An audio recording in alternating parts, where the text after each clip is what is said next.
Honorable Deputy Chairman, sir, I rise to share my concern with the House regarding the report that an Indian citizen, Shri Kulbhushan Jadhav, has been awarded a death sentence by a Pakistan military court-martial on concocted charges. I repeat, on concocted charges. I would like to inform the House that Shri Jadhav was doing business in Iran and was kidnapped and taken to Pakistan. The exact circumstances are unclear and can only be ascertained if we have consular access to him. Accordingly, from the time his abduction was known, our High Commission in Islamabad has continuously pressed Pakistani authorities for such access. Although this is provided for by international law and is deemed a norm in international relations, the government of Pakistan did not permit it. That itself should tell us much about the strength of the case against Shri Jadhav. Honorable members would also recall that a senior Pakistani leader has himself expressed doubts about the adequacy of evidence in this case. Honorable Deputy Chairman, sir, earlier this year, the Pakistan government sought our assistance to obtain evidence and other materials for the investigation process. In doing so, they levelled ridiculous charges against senior Indian officials who had no connection to this issue. Thereafter, they linked providing consular access to our acceptance of their position. Nevertheless, in the hope that some forward movement could be made, our response was constructive. We pointed out that consular access to Shri Jadhav would be an essential prerequisite in order to verify the facts and understand the circumstances of his presence in Pakistan. Given this exchange, it is extraordinary that yesterday a decision is suddenly announced awarding a death sentence in this case, when previous exchanges with India itself underlines the insufficiency of evidence. To make matters even more absurd, 3 hours after the death sentence was announced, the Indian High Commission received an official communication from the Foreign Ministry of Pakistan reiterating the Pakistani proposal for conditional consular access. That tells us a lot about the farcical nature of the alleged proceedings, which have led to an indefensible verdict against an innocent kidnapped Indian. Our position on this matter is very clear.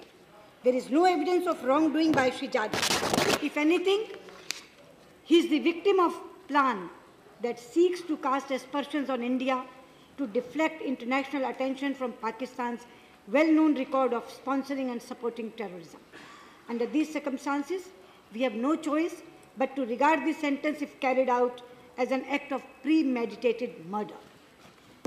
Deputy Chairman, sir, yesterday, Foreign Secretary conveyed our position to the High Commission of Pakistan. Let me state clearly that the government and people of India would view very seriously the possibility that an innocent Indian citizen is facing death sentence in Pakistan without due process and in violation of basic norms of law, justice and international relations. I would caution the Pakistan government to consider the consequences for our bilateral relationship if they proceed on this matter. Mr. Deputy Chairman, sir, I would also like to tell the House that I have been in touch with the parents of Shri Jadhav and we are extending our fullest support to them in this difficult situation. A strong sense of solidarity expressed by the House will give them more courage and strength. The House is entirely one with the government on whatever steps you take in the morning. There was yes, yeah, please LOP. Yeah, LOP. Sir से एक second में पूछना चाहूँगा। I'm sorry मैं late हुआ वरना मैं आज सुबह उठाने वाला था लेकिन हमारे सभी साथियों ने उठाया इस मुद्दे को।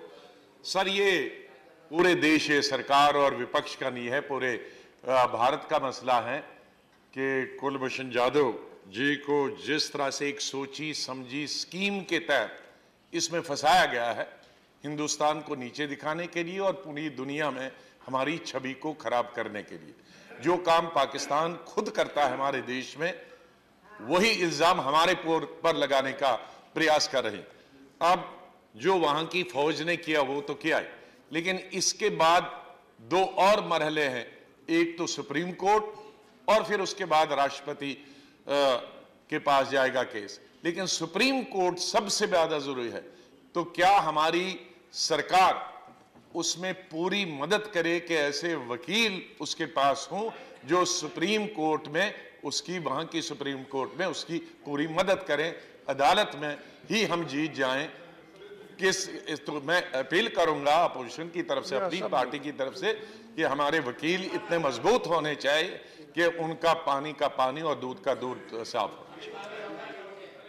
उपसभापति जी, मैं बहुत शुक्रगुजार हूँ नेता प्रतिपक्ष भाईजान गुलाम नबी आज़ाद की, जिन्होंने ये कहा कि ये विषय पक्ष और विपक्ष का नहीं है, सरकार और विरोध पक्ष का नहीं है, बल्कि पूरे हिंदुस्तान का है, पूरे भारत का है। जहां तक उन्होंने हमसे पूछा है मदद करने की बात, ये तो बहुत छोटी बात आपने कही है। सुप्रीम कोर्ट के लिए तो बड़े से बड़ा वकील, लेकिन केवल सुप्रीम कोर्ट से नहीं, इस पूरे केस में इसको बचाने के लिए जो भी करना पड़ेगा आउट ऑफ द वे जाके हम लोग करेंगे। और मैं आपको ये बता दूं, जिस दिन से ये घटना घटी है तब से लेकर लगातार मैं उनके लोगों के संपर्क में हूँ, उनके माता पिता के संपर्क में हूँ। 3 बार उन्हें यहाँ मिल चुकी हूँ, कम से कम 6 बार उनसे फोन पे बात कर चुकी हूँ। और अभी इस घटना से पहले कोई संयोग था, पिछले मंगलवार भी, सोमवार और मंगलवार दोनों दिन मैं उनसे यहाँ मिली हूँ। इसलिए हम लोग बिल्कुल संपर्क में है। ये विषय पूरे, अब वो केवल अपने माता पिता का बेटा नहीं है, वो पूरे हिंदुस्तान का बेटा है। और हिंदुस्तान के इस बेटे को बचाने के लिए सुप्रीम कोर्ट की अपील या अच्छा वकील खड़ा करना तो बहुत छोटी बात है भाईजान। हम लोग प्रेसिडेंट तक भी जो बात करनी वो भी करेंगे और किसी ना किसी तरह से इस जादव को बचाने का काम करेंगे। धन्यवाद।